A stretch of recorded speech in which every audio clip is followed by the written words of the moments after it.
So I'm used to painting soft, fluffy fur. But this chin, totally different story.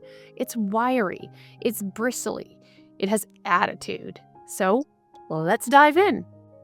And because we are sticking with the same color palette to create a nice color harmony, we have Mars Black, Payne's Gray, Deep Violet, Cadmium Red Deep Hue, and Titanium White. All right, before we dive into the chin magic, let me just explain a little hiccup, or rather, a planned hiccup. You might notice the footage jumps around a bit, and that's because I actually broke this painting session into 2 different videos. So what you're seeing here is just the portion that focuses on the chin, and if you're interested in the other videos, links are in the description. So let's talk about the brushes I'm using and why.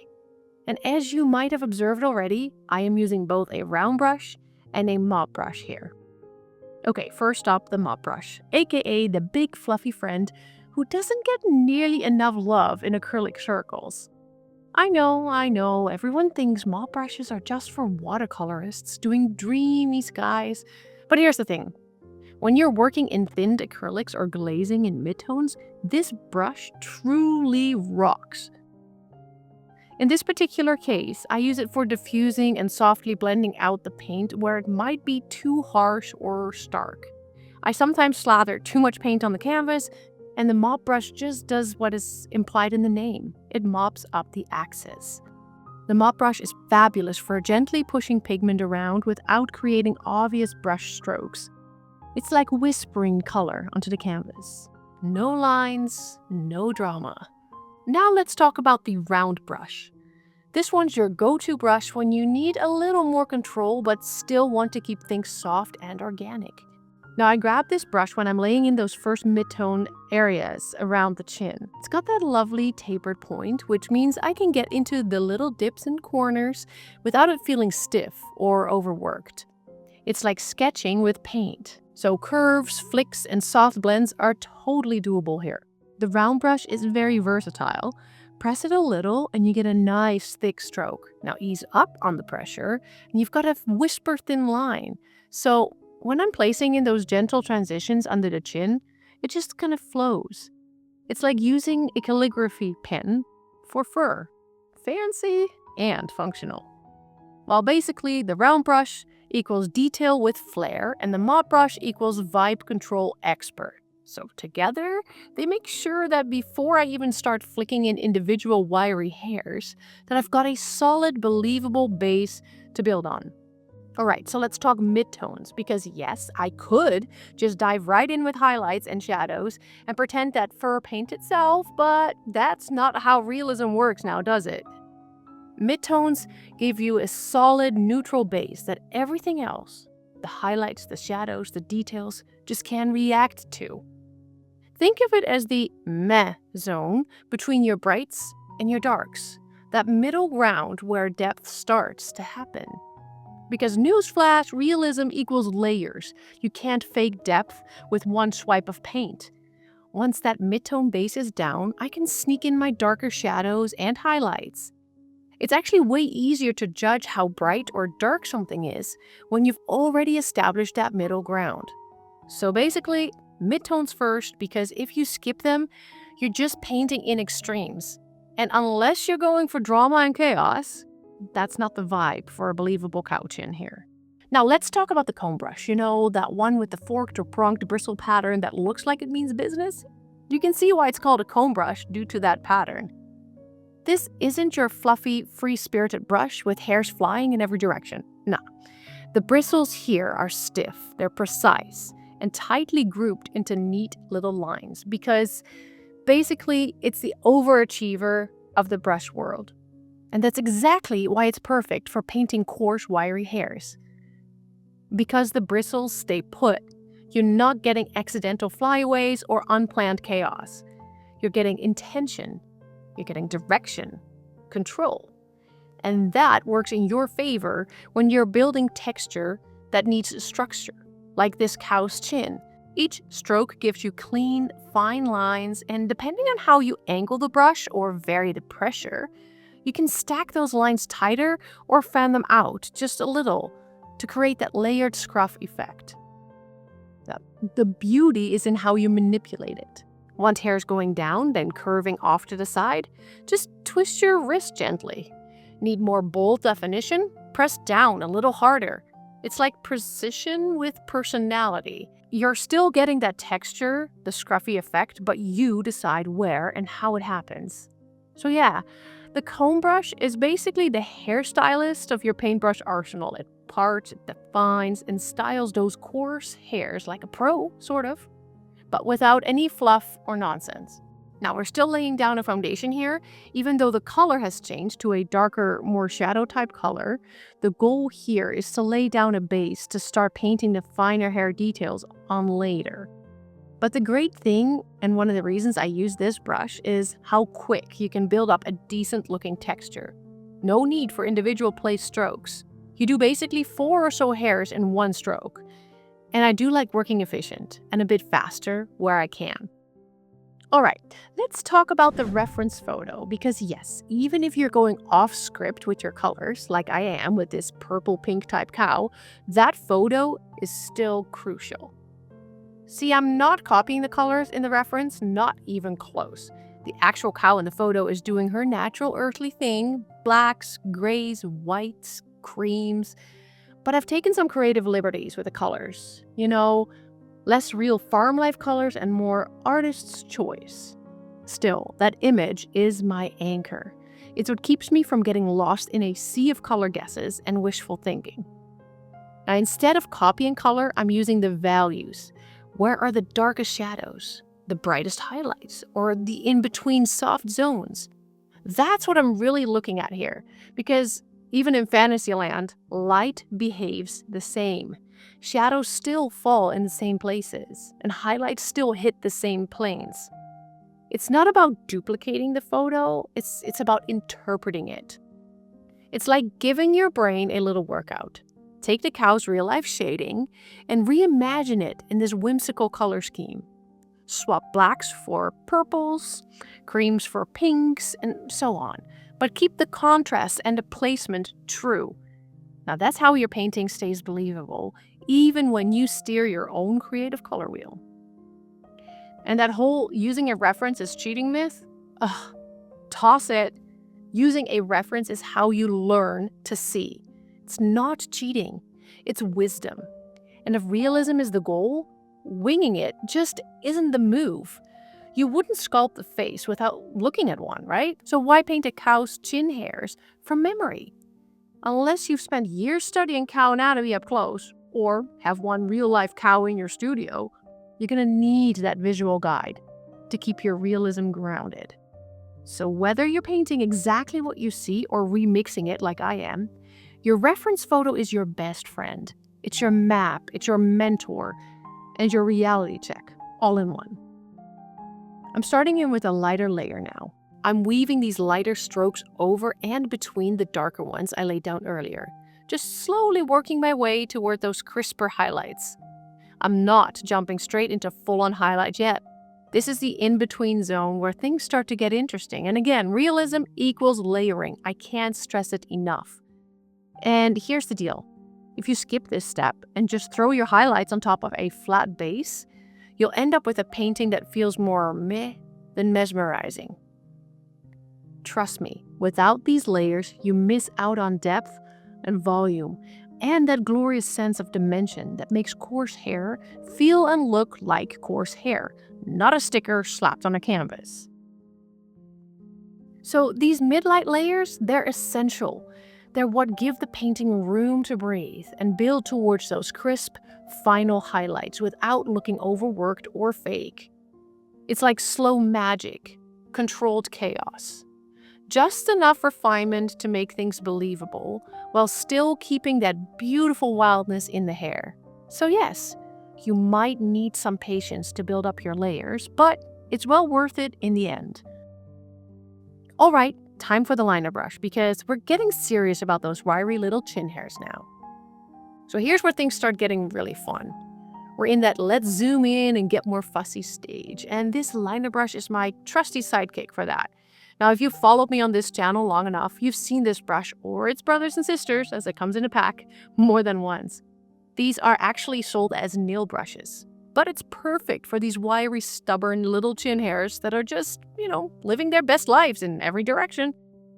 Unlike the soft fluff I've used in previous animal paintings, this chin has a totally different vibe. It's scruffy, it's coarse, and honestly, it's kind of got an attitude, right? So I went in sort of blind here. Never done this before, but also didn't research anything. No how-to videos were watched prior to this whole painting session.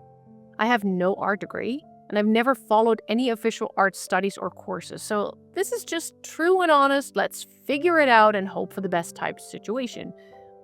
I'm of the opinion that there's a logic behind everything, and everything can be figured out. So even though I didn't quite know how to tackle this when I started this part, I felt confident enough that somehow I would figure it out. Well, I realized early on that if I approached this the same way I paint soft fur, it would look totally wrong. The hairs here aren't about blending or softness. They kind of jut out like stubborn little whiskers that don't want to follow the rules. Now, I'm not trying to paint every individual hair. Let's not get dramatic, but I am trying to suggest that wiry texture. So I'm using quick, somewhat confident strokes here. Not uniform, not neat. Some go straight, some curve a little, some just do their own thing. That variety is what gives it life. If I repeated the same motion over and over, it would start looking like broom bristles, and that's not ideal. I'm also purposely laying down lighter color here, still building on top of those midtones I laid down earlier. These may or may not be the brightest highlights just yet, because I haven't decided yet, but they're definitely adding some sparkle. Like the cow's been out in the sun a bit, and caught the light just right, and hey, look at that, sassy chin hair.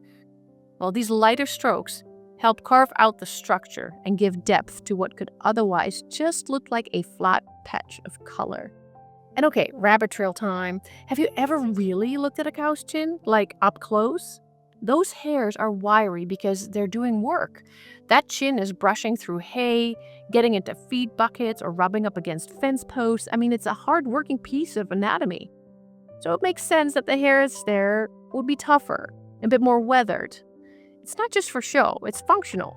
So when I'm painting it, I want to respect that.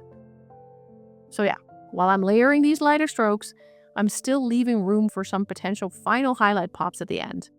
But already it's starting to come together, You know that moment when the texture just kind of starts to click? Yeah, we're kind of getting there.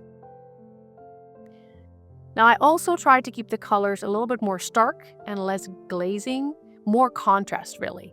These hairs needed to stand out, not melt into the background. A few sharp highlights and darker roots, which will be put in next, are going to do some heavy lifting. No whispery vibes here. This part of the cow needs to just shout a little bit. Not soft and fluid, but more contrast. They need to fight each other a bit, like they're fighting for space. That way they stand out and are more visible, predominant, versus the fluffy, flowy fur like you'd see on a cat or a dog. Alright, I'm going to fast forward through this next bit because, well, let's be real, it's just more of the same stuff with the liner brush. Still fun to watch, but you don't need a play-by-play of every stroke, right? So I'll jump back in when I change brushes and crank up the contrast.